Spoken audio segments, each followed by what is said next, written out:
మీరు ఎప్పుడైతే ట్విట్టర్ ద్వారా, ఇన్‌స్టాగ్రామ్, ఫేస్‌బుక్, యూట్యూబ్ ఛానెల్‌లో ఈ బెట్టింగ్ యాప్స్ మీద మీరు ఎప్పుడైతే ప్రమోట్ చేయడం మొదలుపెట్టారో, అసలు say no to betting apps అని ఇదొక అందరిలోకి వచ్చేసింది.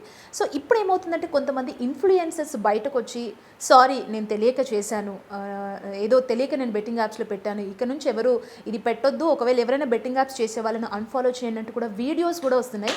సో అది చూసినప్పుడు మీకేమనిపించింది? ఇంత షార్ట్ టైమ్‌లో లేదు అట్లా అనేది వాళ్ళు కూడా మీకు ఫస్ట్ భాగం చెప్తాను. అది కూడా తప్పు వాళ్ళు. అట్లా నేను తెలియకుండా ఎందుకంటే తెలిసి ఉంటుంది. మీ ఒక సొంత కోసమే మీరు వేలాది మందిని బలి ఇచ్చి ఉంటారు కదా! దానికి మీరు you to pay for it కదా!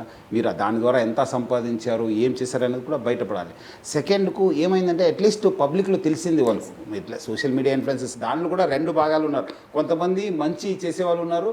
కొంతమంది ప్రమోట్ చేసేవాళ్ళు ఉన్నారు. వాళ్ళు కూడా చాలామంది అంటున్నారు. లేదు సార్ ఫస్ట్ నుంచి కూడా మనకు కూడా చాలామంది కాంటాక్ట్ చేశారు. నేను వాళ్ళకు నో అన్నాను, నా కాన్షియన్స్ ఒప్పుకోలేదు సో అని చెప్పేవాళ్ళు కూడా ఉన్నారు. ఎవరు వీళ్ళు ఈజీ మనీకి అలవాటు పడి ఉన్నారు, వాళ్ళు ప్రమోట్ చేశారు. ఇప్పుడు వాళ్ళు they have to face the legal consequences. Okay. Sajjanar గారు అంటే ఇప్పుడు బేసిక్‌గా సోషల్ మీడియా ఇన్‌ఫ్లుయెన్సర్స్‌కి రీచ్ ఎక్కువగా ఉంటుంది. వాళ్ళు ఒక వీడియో పెట్టారంటే జనాల్లోకి ఎక్కువగా వెళ్తుంది. స్పెషల్లీ యూత్‌ని టార్గెట్ చేసిన వాళ్ళ ప్రొఫైల్సే మనం ఎక్కువగా ఇన్‌స్టాగ్రామ్‌లో చూస్తుంటాం. అవే ట్రెండింగ్ కూడా అవుతుంటాయి.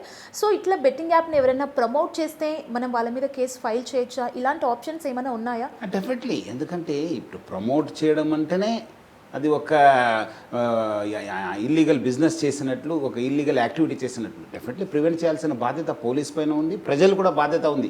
ఇట్లా ప్రజలు కూడా పోలీస్ చెప్పాల్సి ఉంది, ఇట్లా వస్తున్నావు సార్ మీరు యాక్షన్ తీసుకుని చెప్పి. సో డెఫినెట్లీ వచ్చే రోజు ప్రజల దృష్టికి ఏమాత్రం ఇలాంటివి ఉంటే డెఫినెట్లీ వాళ్ళు ఫస్ట్ ఇలాంటివి ఉందని చెప్పడము, ఫలాంటి మనిషి కూడా ప్రమోట్ చేస్తున్నారని చెప్పి తెలియాల్సిన బాధ్యత ప్రజలపైన ఉంది. మనం వచ్చిన తర్వాత మనం కూడా కంప్లైంట్ రిజిస్టర్ చేసి యాక్షన్ తీసుకోవాల్సిన బాధ్యత మా పైన కూడా ఉంది, పోలీస్ పైన. ఇప్పుడు మనం బేసిక్గా ఏదైనా సైబర్ క్రైమ్ జరిగున్నా, ఏదైనా ఇష్యూ అయినా, మన బ్యాంక్ అకౌంట్లోంచి అమౌంట్ పోయినా ఇమ్మీడియట్గా ఒక నెంబర్కి కాల్ చేసి మనం కంప్లైంట్ రేస్ చేస్తాం.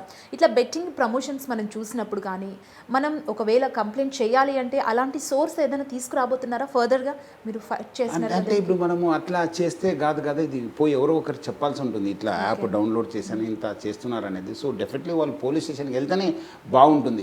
అదర్వైజ్ ఆల్సో 1930 వాళ్ళు కంప్లైంట్ చేయవచ్చు, ఇట్లా బెట్టింగ్ యాప్స్ చేస్తున్నా అని చెప్పి. ఆల్రెడీ అది ఫ్రీ నెంబర్ ఉంది. సో దాని ద్వారా కూడా మనకు యాక్షన్ తీసుకోవడానికి ఉంది. అది మన స్టేట్కి వస్తుంది, సెంట్రల్ కూడా ఇస్తుంది. మళ్ళీ అది కూడా డీటెయిల్గా వాళ్ళు ఇన్వెస్టిగేషన్ చేస్తారు.